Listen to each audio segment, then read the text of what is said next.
समस्त को नमस्कार। गत स्लाइड आम मूल्यांकन उपर आलोचना करिथिला एवं समस्ते जानिथिला आउ थरे ताकू पूर्व आलोचना करबा जेकोसी विषय रे आशा करा जायथिबा शिक्षण लक्ष्य गुड़िक शिक्षार्थी केते दूर हासिल करिछि सही संपर्कित परिमाणात्मक और गुणात्मक विवरणी उपर आधारित विचारबोध को शिक्षण अग्रगतिर मूल्यांकन कहा जाए। ताहले आमे समस्ते जानिछु जे गोटे श्रेणीर विभिन्न विषय गुड़िक अच्छी एवं विभिन्न विषय गुड़िक जितेबले आम मूल्यांकन करिथाऊं विभिन्न कौशल द्वारा ताहा करिथाऊं जेमती यूनिट टेस्ट है तापर हाफ इयरली है कि एनुअल है ये जो मार्क्स माने पिला माने आनी थांती ता सहित ताहा सहशैक्षिक दिग जमी अभिनय है चित्रांकन है गीत नाच ता सहित सामाजिक गुणावली गुड़िक उपरे आम जितेबले मूल्यबोध विचार करिथाऊं तार शिक्षण अग्रगति को ही मूल्यांकन कहा जाए।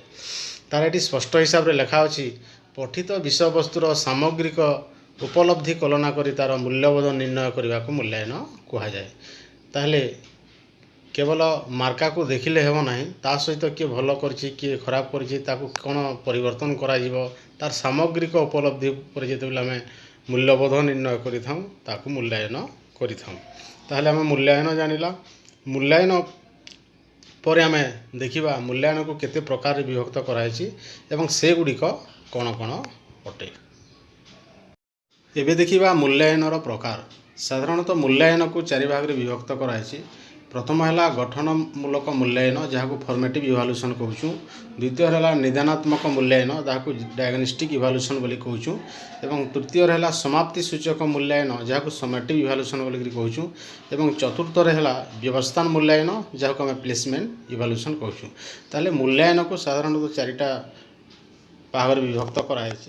ताहले आम वर्तमान देखिबा गठन मूल्यांकन जहाँ फॉर्मेटिव इवाल्यूएशन कहूँ। शिक्षादान और शिक्षण कार्य चली बेले शिक्षार्थी मानकर शिक्षण और शिक्षकर शिक्षादान अग्रगति संबंध में जानापी यही प्रकार मूल्यांकन करा जाए। यह द्वारा शिक्षक जानीपारती जे छात्र छात्री माने केते दूर तांको पाठ पढ़ाइबा को बुझी पढ़ी सेमानकर आशाजनक परिवर्तन होइछि कि नहीं जानी हुए। ताहले जेतेबेले हमर शिक्षण शिक्षादान कार्य चली थाए सही समय आमे निहाती किछि कौशल द्वारा आमे मूल्यांकन करिथाऊं एवं विभिन्न विषय गुड़िक जितेबले छात्र छात्री मान पढ़ाई था गोटे मास कि 2 मास परे तांकर केते अग्रगति अच्छी एवं से विषय रे कौन तांकर त्रुटि अच्छी ताकू जानिबा पई आमे विभिन्न प्रकार यूनिट टेस्ट गुड़िक करिथाऊं जहाँ को आमे गठनमूलक मूल्यांकन बोलकरी कहिथाऊं। यह उभय शिक्षक एवं शिक्षार्थी को निज निजर दोष दुर्बलता संबंध में सतर्क और सजग होगा संगे संगे उन्नतिर स्वप्न देखाई थाए।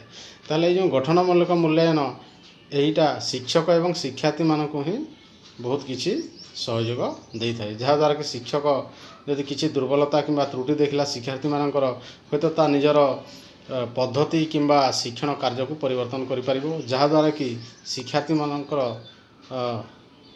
परिवर्तन हो पारिबो।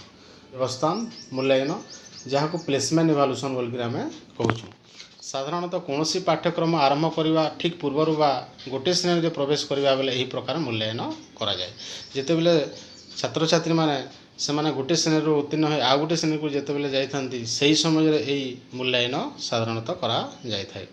गोटे पाठ्यक्रम को बुझीबा पई केतेक साधारण ज्ञान परीक्षा करा जाय थाए। एथिरे विभिन्न प्रकार कौशल व्यवहार करा जाय थाए।